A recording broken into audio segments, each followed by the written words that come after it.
Isang mahirap at obese na loner na nagising ng isang araw at nalaman na lang niya bigla na siya ay nasa katawan ng ibang tao. Naging matangkad at mas gwapo ito at nagkaroon ng perpektong pangangatawan. Ang ating kwento ay nagsimula sa isang lalaking nagngangalang si Hang Sok na binubuli sa school. Nag-aastang aso na siya ngunit siya ay binugbog pa rin.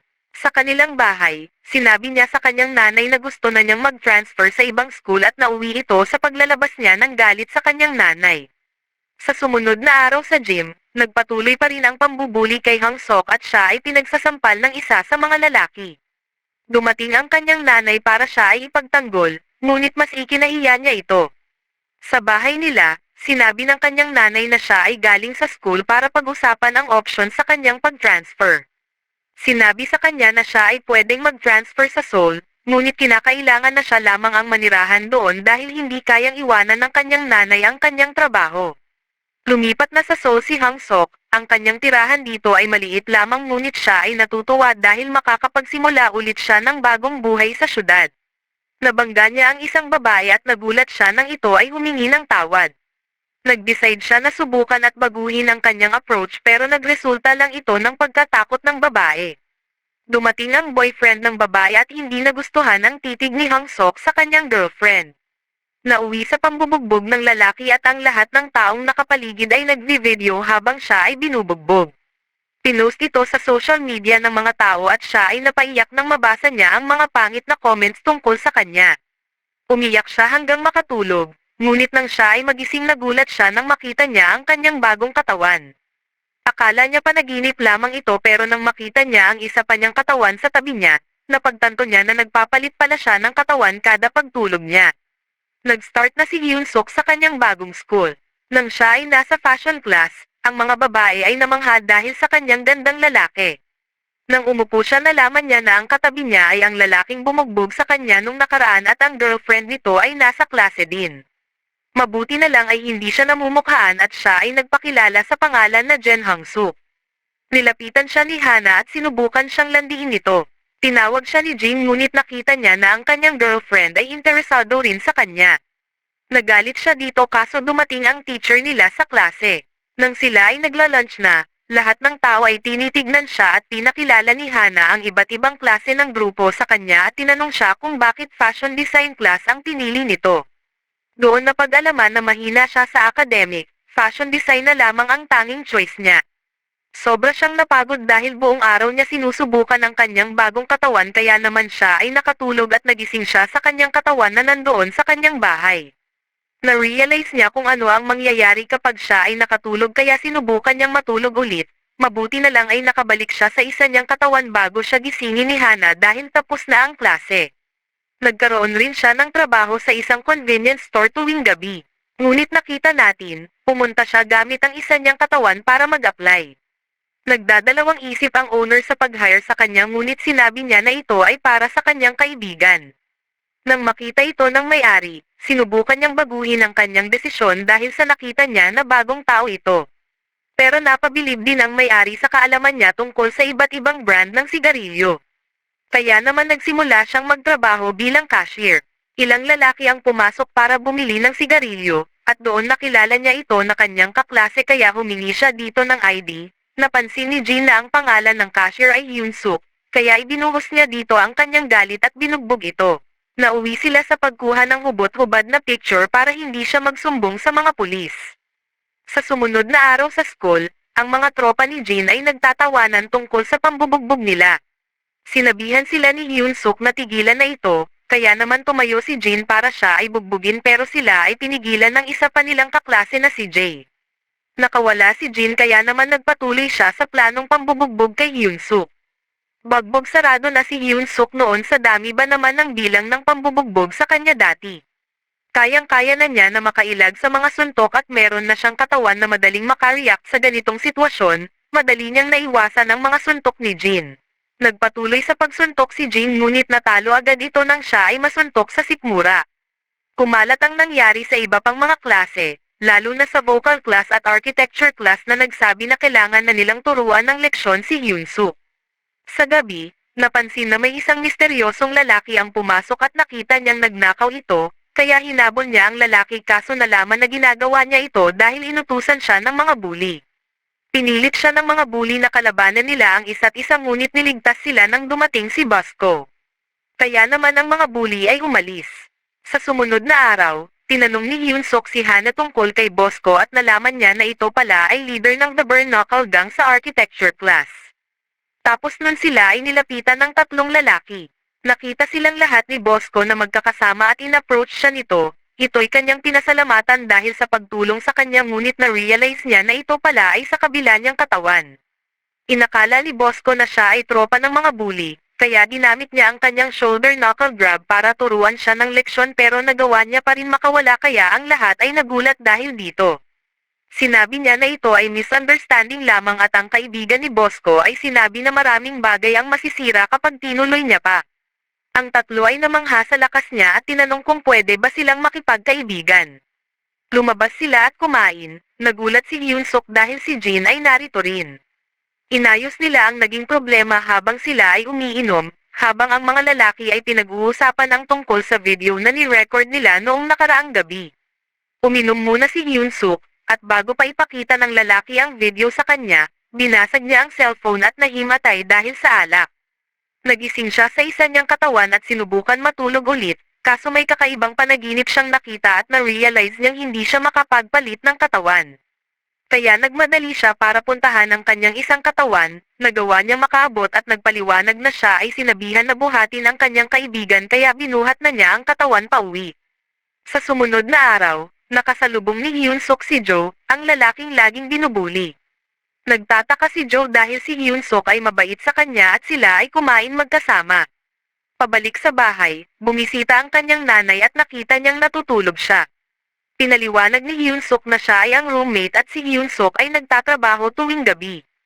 Dinala niya ito para samahan magkape at nangyari na si Bosco ay nandun din.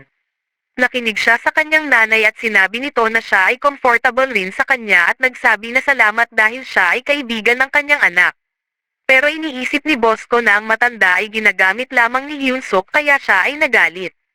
Nang sila ay umalis, ang kanyang nanay ay naghanda ng cardboard para ibenta.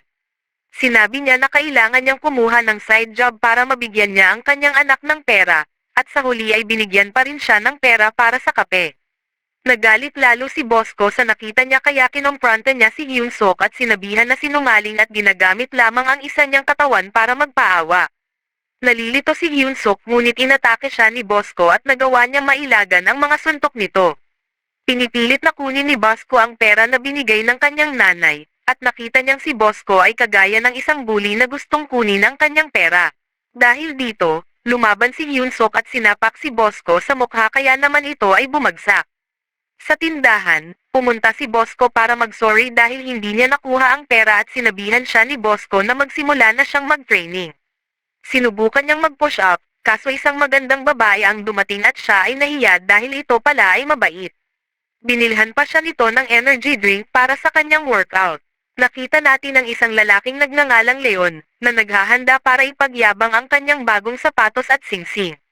Pero siya ay nadaig ni Jay na nakasuot ng mga designer brand sa buong katawan niya. Naging interesado si Hana pero si Jay ay hindi nakikipag-usap sa ibang babae. Habang si Hyunsuk ay pinapaligiran ng mga babae, napasalita si Leon na ang sapatos at bag ni Hyunsuk ay nagpapahiwatig na siya ay mahirap lamang at walang fashion sense. Gumawa sila ng plano para siya ay ma-expose kaso narinig ito ni Jay. Nakita ni Hyunsuk ang lalaking nagngangalang Duke. Ito ay binubuli ng mga taga-vocal class kaya naman ay tinigilan ito ni Hyunsuk, pero agad silang tinigilan ng teacher sa pag-aaway. Inalok ni Hyunsuk si Duke ng tulong sa pagtayo ngunit hindi niya ito tinanggap at naglakad papalayo. Nakatanggap ng tawag si Hyunsuk galing sa kanyang nanay, narinig ni Jay ang pag-uusap at nalaman niya na bukas na ang birthday ni Hyunsuk kaya naman ito ay nag-prepare ng regalo para sa kanya. At nag-iwan pa ito ng malabundok na dami ng damit bago ito umalis. Handa na sanang ipahiya ni Leon si Hyunsuk ngunit siya ay nagulat nang ito ay pumasok na naka-designer clothes sa buong katawan. Tinanong ni Hana kung saan ito galing, at sinabi niya na ito ay galing sa kanyang kaibigan. Gayunpaman, may nangyayaring audition sa music studio at si Duke at Vinny na bully, ay nag-audition din. Nakita ng producer na si Duke na lang ang natira, kaso siya ay pinaalis kahit hindi pa niya nagagawang makapag-perform. Kahit na ganon ay nagpatuloy pa rin siya sa pagsusulat ng lyrics at nangarap na sana mapagtagumpayan niya balang araw para magawa na niyang maalagaan ang kanyang lola. Sa sumunod na araw, napansin ni Duke ang isang poster at siya ay nilapitan ni Hyunsuk para subukang makipagkaibigan. Kaso biglang nawiwirduhan si Duke dito. Nabuli na naman si Duke ni Vinny habang siya ay kumakain, dahil sa siya ay nag-apply na kumanta sa festival at sinabi na nakakahiya ito para sa kanilang klase at sinampal siya. Tumayo si Hyunsuk para siya ay ipagtanggol at si Jay ay sumama rin. Tumayo rin si Jin at saktong dumating si Bosco. Umalis si Vinny kasama ang iba pang lalaki at ang mga babae ay napahanga kay Hyunsuk. Chinek niya si Duke ngunit ito'y lumakad lang papalayo. Pinulot niya ang papel at doon napansin niya na isa itong application, inayos niya ito at binuo at nung magkita sila ni Duke ibinigay niya ito, at doon nagulat si Hyunsuk sa inasta ni Duke sa kanya, giit ni Duke na sawa na siya sa pagpapanggap sa kanya na mabuting lalaki. Sinabi niya na lahat ay gagawin niya tulad ng kanyang iniidolo na si Eminem na nagsimula sa wala. Sa paaralan, ibinahagi ni Vinny at sinabi niya ang tungkol sa kanyang performance para sa festival. Confident siya na mapapanalo niya ito. Napansin ni Vinny si Duke na nagsusulat at ito'y nagbigay ng galit sa kanya. Pagkatapos ng klase, nagawa na naman nilang bugbugin si Duke at sinira pa nila ang notebook nito kung saan sinulat niya ang kanyang mga kanta. Sa kabilang banda, nalaman palalo ni Hyunsuk ang tungkol sa mangyayaring festival dahil sa tulong ni Hana. Sinabihan pa siya ni Hana na pwede siyang sumali at mag-perform. Si Hyunsuk ay nasa clean ng duty at iniisip niya kung ano kaya ang feeling na siya ay mag-perform, kaya naman siya ay kumanta at narinig ito ni Duke mula sa labas. Agad itong pumunta at nagulat si Hyunsuk sa pagdating nito sinabi ni Duke na kung pwede ay mag-partner sila na mag-perform sa festival. Sa sumunod na araw, nasepresa si Hyunsuk dahil nakagawa na agad si Duke ng lyrics. Nag-practice na silang dalawa at si Joe ay namangha sa dalawa ngunit sinabi ni Duke na kailangan pa na i-improve ni Hyunsuk ang kanyang technique. Binalaan pa siya nito na huwag masyadong mag-practice dahil delikado ang kanyang vocal cords. Pagkatapos ng school, ang lalamunan ni Hyunsuk ay medyo namamaga, pero nalaman niya na kaya pa niyang mag-practice sa isa niyang katawan. Dumating ulit ang magandang babae at pinuri ang boses niya. Binigyan siya nito ng ilang lozenges para sa kanyang lalamunan at sinabing sana siya ay swertehin. Sa sumunod na practice session, pinaalalahanan ulit ni Duke na huwag siya masyadong mag-practice ngunit sinabi niya na hindi sa katawan na iyon. Namangha si Duke sa improvement ni Hyunsuk at naisip na isa siyang genius. Pagkatapos ng school, binubuli na naman nila Vinny sila Joe at Duke, kaso mabuti na lang may biglang tumawag kay Vinny at agad silang iniwan. Nanghingi ng sorry si Joe kay Duke at sila ay pumunta sa convenience store. Lumabas na silang dalawa at nag-sorry si Joe dahil sa ginawa niyang pagnanakaw noong nakaraang araw. At doon na pag-usapan nila ang iba't ibang karanasan nila kung paano sila nabuli at sinabi na mabuti na lang ay nakilala nila si Hyunsuk. Biglang dumating si Bosco at tinanong silang dalawa tungkol kay Hyunsuk. Tinuri nilang dalawa si Hyunsuk at napagtanto ni Bosco na mali pala ang pagkakakilala niya kay Hyunsuk. Si Vinny ay nagpa-practice ng kanyang kanta para sa festival at nagplano na siya ay magdebut bilang singer pagtapos niyang manalo sa festival. Dumating ang araw ng festival at kahit ang babae sa store ay pumunta para i-check ang nangyayari. Madaming kaganapan dito tulad ng boxing, arm wrestling, photo booth, at fashion store. Ninenervyos si Hyunsuk para sa kanilang performance ngunit nawala ito nang makita niya ang babae galing store na nasa audience. Hinabol niya ang babae nang ito ay papaalis na, ngunit dahil sa hindi siya kilala nito, iniisip ng babae na gusto lamang nito na landiin siya sa pamamagitan ng pagpapanggap na kilala siya nito. Hindi niya nagugustuhan ang school kung saan ang lahat ay gina-judge base sa kanilang appearance. Napansin ni Hyunsuk na ibang-iba na ang babae nang makilala niya ito sa store, kaya sinubukang tigilan ni Hyunsuk ang babae. Kaso siya ay hinarang ng bodyguard nito. Malakas ito ngunit nagawa pa rin makawala ni Hyunsuk.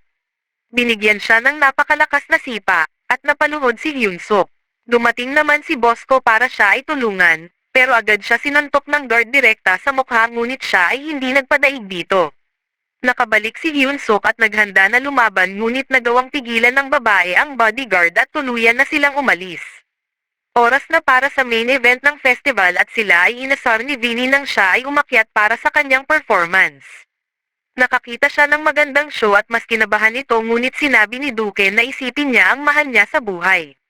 Nang si Vinny ay pumunta sa likod ng stage, binati siya ni Duque at mas kinagalit niya ito at sinapak si Duque sa sikmura. Gantihan na sana siya ni Hyun Suk kaso pinigilan siya ni Duque at sinabing babawian nila ito sa kanilang performance. Umakyat na sila sa stage ngunit masyadong ninenerbiyos si Hyun Suk kaya siya ay hindi makakanta ng maayos. Si Duque na ang kumanta sa rap part at ang lahat ay nasepresa sa galing niya. Naalala ni Hyun Suk ang advice ni Duque at inisip ang kanyang nanay, nagawa niyang makakanta ng maayos at ang lahat ay nabigla kahit na ang mga music producer ay na-impress. Ang lahat ay napahanga at dahil dito sila ang nanalo sa festival. Umakyat ang producer at sinabi na gusto niya na gawin silang sikat ngunit binigay lamang ang card kay Hyun Suk. Tinanong nito ang producer kung paano naman si Duque, sinabi ng producer na magaling naman ito ngunit hindi pa ito sapat para ito'y maging pro. Dahil dito, hindi niya tinanggap ang offer ng producer at ang kanilang performance ay naipost online at ito ay naisend rin sa babae mula sa store. Nakita niya si Hyun Suk at na-realize niya na parehas ang kanta na naririnig niya sa store, at nagtaka kung paano ito naging posible. Ni-reveal din dito na siya rin ay may pangalawang katawan. At dito na natatapos ang video. Ipaalam niyo sa akin sa comment section kung na-enjoy niyo ba ang video, huwag kalimutan na mag-subscribe sa channel. Hanggang sa muli.